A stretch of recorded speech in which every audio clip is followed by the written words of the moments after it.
리더가 독주하면 조직이 어려워질 수밖에 없습니다. 리더는 독주하면 안 되고 소통하면서 가야 된다. 많은 분들이 이야기하죠. 휴넷이 진행한 CEO 리더십 설문조사에 따르면 소통형 리더가 사람들이 기대하는 가장 중요한 리더다. 가장 선호한 리더다라는 결론이죠. 소통형 리더란 직원들과 함께 아이디어를 고민하는 리더를 뜻하는데요. 개인의 의견만 밀어붙이기보다는 소통을 통해서 직원들의 아이디어를 함께 고민하고 의사결정에 적극적으로 참여하는 것을 선호하는 것으로 나타났습니다. 어떻게 보면 너무너무나 당연한 이야기죠.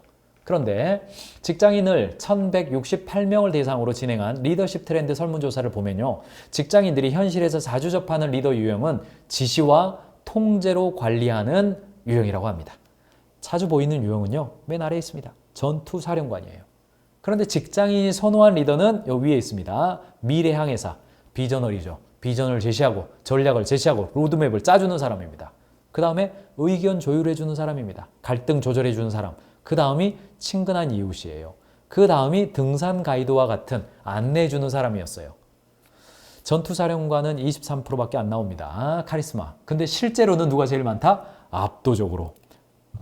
오늘날 지시와 통제로 관리하는 전투사령관이 현실 속에서는 가장 많다. 여기에서 지금 갭이 발생하는 겁니다. 일방적, 권위적, 이것이 직원들이 가장 싫어하는 리더상으로 나옵니다. 일방적인 커뮤니케이션, 말투, 태도 등이죠. 얼굴 찡그리고 있거나 인상 쓰고 있거나 이런 거죠. 리더나 상사가 가장 꼴보기 싫거나 밉거나 얄미울 때는 언제입니까? 권위적인 태도로 부하 직원을 대할 때죠. 저는 개인적으로 이렇게 저희 함께하는 동료들이 저희 회사에서 제가 두 번째로 나이가 많습니다. 두 번째로 나이가 많은데 거의 나이 있고 삽니다. 그래서 대화할 때도요, 상호 존칭 사용하는 지 오래됐고, 호칭도 대표님, 김대리, 박대리 이런 거 없습니다. 그냥 저를 부를 때는 로빈, 또 하티, 에스더 이렇게 서로 부릅니다. 그러다 보니까 제가 이걸 벌써 20년째 그러고 있는 거잖아요. 그러다 보니까 그냥 제 머릿속에 인식이 나이가 거의 느낌이 없어요. 거의 느낌이 없고, 대화하다 보면 그냥 형제 같은 느낌 그렇게 좀 듭니다. 형제 자매 같은 그런 느낌이 들어서 이렇게 저하고 저희 관리자들이랑 농담하고 이렇게 밥 먹을 때 대화하는 걸 보면 나중에 저한테 말해요. 아니 그렇게 해도 괜찮아요? 이렇게 이야기를 하십니다. 근데 저는 이제 저의 경우는 굉장히 프렌드리한 걸 좋아하는 성향을 가지고 있기도 합니다. 그런데 제가 보면요, 제가 현장에 가서 경영진과 임원들 혹은 팀장들과 컨설팅을 하고 점심 식사 시간이 되거나 저녁 식사 시간이 되면, 특별히 저녁 식사 시간이 되면요, 이렇게 좀 시간적 여유가 좀 있잖아요. 점심 때는 시간이 없지만. 가서 만나보면요, 테이블에 7, 8명 앉아 있습니다. 그러면요, 사장님이 앞에 앉아 있고 저는 이제 바로 앞에 앉아 있죠. 왜요? 이제 강사니까 앞에 앉아 있죠. 그러면 옆에 자리가 다 정해져 있어요. 제 옆에 앉고 이렇게 다 서 있습니다. 거의 정해져 있어요. 이렇게 사이드에 앉아야 될 비주류측과 가운데 앉을 주류측이 다 구별되어 있습니다. 물론 저는 술은 안 마시고 저는 사이주로 주세요. 사이다를 마십니다만, 테이블에서요 8명이 앉았는데 지방방송이 없고 사장하고 제가 대화하는 것만 듣고 있는 조직은요, 조직의 역동성이 굉장히 떨어지는 것이 현실입니다. 저하고 대표가 대화한다 하더라도 옆에서 자기들끼리 뭔가 대화하고 있고, 제가 대화가 있어도 옆에서 좀 목소리도 커지고 중간에 끊고 들어오기도 하고 농담도 하고, 이쪽에서는 오징어 게임 이야기, 이쪽에서는 좀비 이야기, 이쪽에서는 다른 이야기 이런 식으로 좀 나와야 그런 조직이 비권위적이죠. 탈권위적이죠. 사실은 권위적이라는 말은 틀린 말은 아닙니다. 권위주의가 나쁜 것이지 권위가 나쁜 건 아닙니다. authority, 어떤 일에 있어서 권위가 있다는 것은요, 안정감을 부여하고 원칙을 부여하기 때문에 인생에 있어서도 권위는 굉장히 중요해요. 문제는 뭐냐면 권위주의죠. 어떤 말에 이즘, 주의가 들었다는 말은 그 앞에다가 제일이라는 단어를 집어넣으면 됩니다. 권위는 중요하지만 권위주의는 나쁘다 할 때 이렇게 해석하시면 돼요. 권위는 우리의 직장에서 필요해요. 조직에서 필요합니다. 리더의 권위는 굉장히 중요합니다. 그러나 리더가 권위주의, 즉 권위 제일주의가 되면 안 된다는 뜻입니다. 잡코리아와 글로벌 신뢰 경영 평가 기관인 Good Place to Work 코리아가 2024년에 실시한 좋은 일자리에 대한 조사에서 일방적인 커뮤니케이션, 부하 직원 무시할 때 이게 32.7%로 가장 안 좋은 거였고요. 그 다음이 권위주의적인 태도로 부하 직원을 대할 때, 이게 그 다음을 차지했어요. 그러니까 조직 내에서 내가 탁월하고 어떤 문제에 대한 정답도 가지고 있고 아이디어도 있고 그 다음에 이야기 딱 들으면 고객이 어떤 생각하는지 내가 다 알고 있어요. 얼른 파악이 되죠. 그런데 그것을 권위주의적인 태도로 대화를 해버린다. 그러면 그냥 바로 죽어버린다는 겁니다. 독재적인 리더를 싫어하죠. 특정 기업을 이야기해서 참 죄송합니다만 그래도 남양유업이 몇 가지 이슈가 있었습니다. 몇 가지가 이슈가 있었습니다. 아시는 분들 기억하실 거예요. 여기 같은 경우는 이제 홍창업 회장님이죠. 전공을 벗어난 신사업에도 눈길을 주지도 않고 회사가 경비를 1억 원 이상 지출할 때는 반드시 자신의 결제를 받도록 하고 남양유업의 의사결정이 경쟁사보다 늦어질 수밖에 없는 여러 가지의 어떤 오너 중심 경영 이런 것들이 오랫동안 있었다고 해요. 그래서 홍우식 회장 역시 아버지의 보수적인 이런 걸 또 보수적이라고 부릅니까? 폐쇄적이라고 불러야 되는 거 아닙니까? 이 보수라는 단어 너무 좀 부정적으로 쓰는 거 조금 그렇습니다. 저는 진보도 중요하고 보수도 중요하다고 생각하는 입장입니다만 어쨌든 아버지가 가지고 있는 이런 지나친 폐쇄적인 경영 방식에 대해서 역시 답습했다. 결과적으로는 2013년 이후에 터진 악재들이 몇 가지가 있었습니다. 그 이후로 오늘 경영이 완전히 막을 내리고 결과적으로 회사 경영권마저 사모펀드에 넘겨준 현실이 됐죠. 우리나라의 1세대 경영, 2세대 경영, 지금 이제 3세대까지 왔잖아요. 2025년이기 때문에. 그런데 1세대, 2세대를 넘으면서 경영하는 방식 자체가 이 오너십 경영, 가신 경영 이런 게 있었습니다. 1세대 그럴 수밖에 없었죠. 대표적인 예가 김우중 회장님이잖아요. 대우그룹 전 회장님이었죠. 가신 경영을 했죠. 복심이 따라다니는 거예요. 요즘 정치권에서도 누구의 복심이다 이런 단어 쓰는데 제발 정치권에서도 그런 단어 안 썼으면 좋겠습니다. 이 시대가 바뀌었습니다. 그래서 기업에서는 이제는 복심 경영, 가신 경영에서 이제 카리스마 경영으로 넘어오고 그 다음은 이제는 수평적 경영, 전문 경영으로 이동해 왔거든요. 그 변화를 능동적으로 대처하지 못하니까 역사의 뒤안길 사모펀드로 리더십이 넘어가기까지 한다는 이야기입니다. 경우에 따라서는 팀장 본인이 지혜롭지 못하게 되면 일을 안 하고 맡겼으면 좋겠는데 본인이 일하겠다고 덤비면서 의사소통도 안 하고 혼자 결정해서 하나 해결했다고 좋아하면 문제가 10개 생겨서 돌아오네. 공무원인데 이런 이야기도 하는 거죠. 경우에 따라서 리더가 맞다고 생각하지만 자기가 하는데 오히려 일을 그르치게 되는 경우도 있다라는 겁니다. 개인의 탁월함과 조직의 탁월함 이게 사실은 바터가 되기도 합니다. 이게 양쪽으로 같이 가는 거거든요. 사실은 같이 가는데 개인의 리더십이 탁월하면요. 조직적 시스템이 약해집니다. 조직적 시스템으로 일하면 개인이 조금 덜 탁월해도 성과를 내기도 해요. 상호간의 보완적 관계가 된다는 거죠. 성과가 좋은 팀의 비밀을 보니까 1960년대 중반 영국 정부의 주도로 메로디스 펠빈 캠브리지대 경영학 교수는 그의 책임하에 팀 제도에 대한 연구를 실시한 적이 있습니다. 성과가 좋은 팀들을 한쪽 무리에 묶고 좋지 않은 팀들을 다른 쪽 무리에 묶어서 2년간 종단 연구를 했습니다. 성과가 좋은 팀의 비결은 팀 리더의 리더십이나 구성원 개개인의 능력 수준, 구성원 간의 소통 모두 아니었다고 합니다. 결론은 딱 하나가 있는데 그게 뭐냐? 팀워크입니다.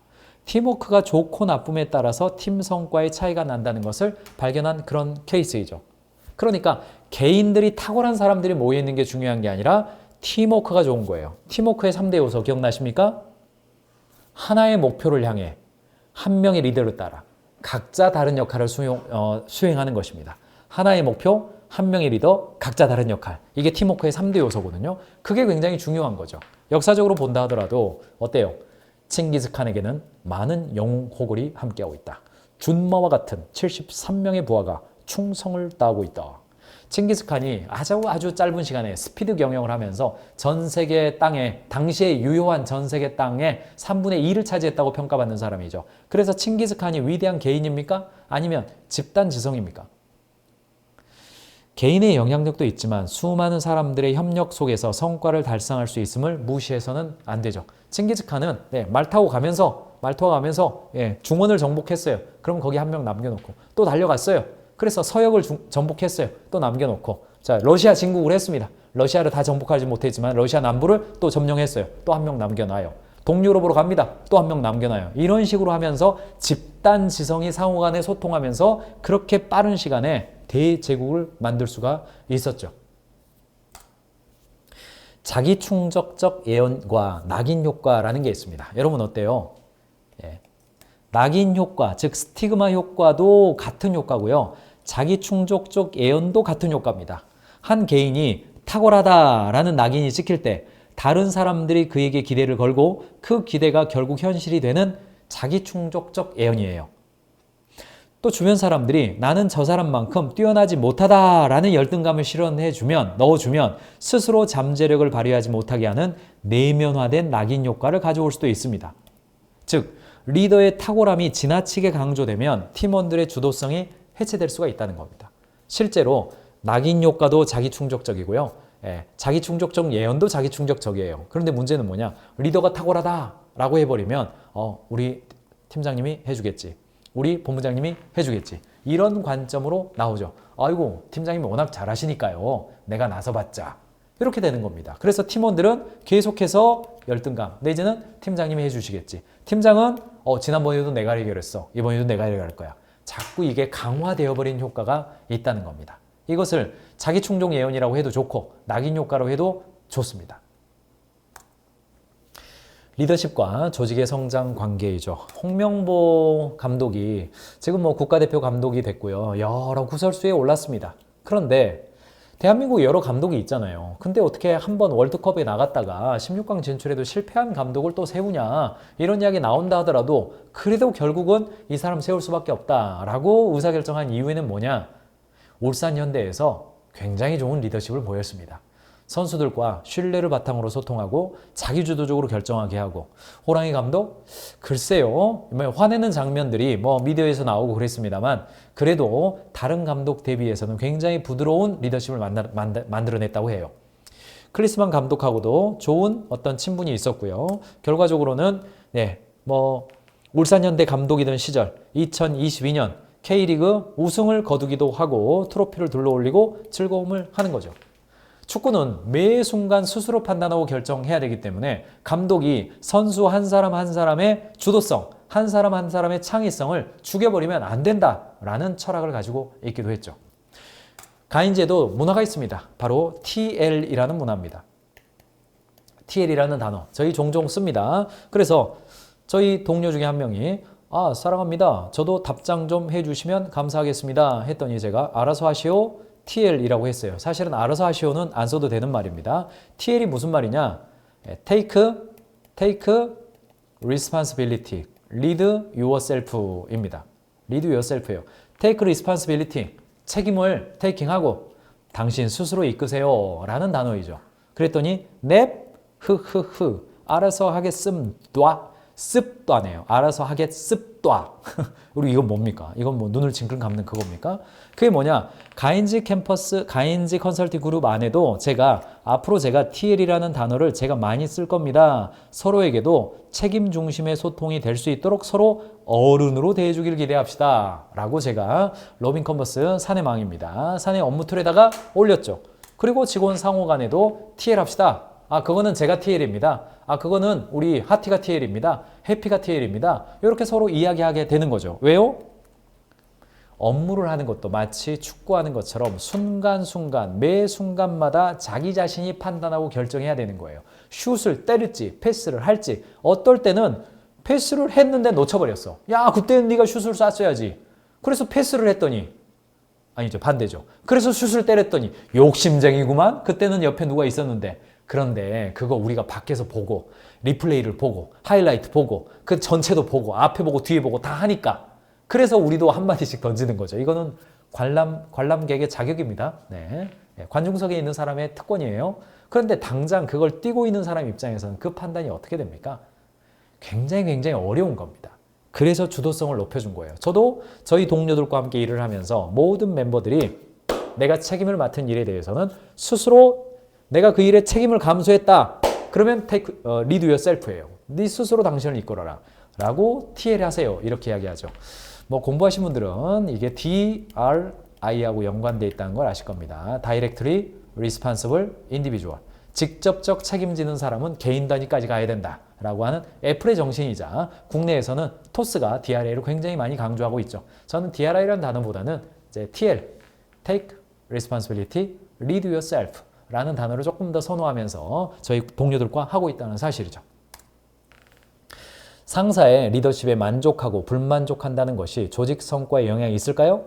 또 팀원들은 리더십에 따라 다른 팀 성과를 체감하고 있을까요? 보니까 직장 만족, 몰입 100점 만점에서 리더십 만족 상위 20% 212명을 보니까요. 리더십 만족의 가능성이 높았어요.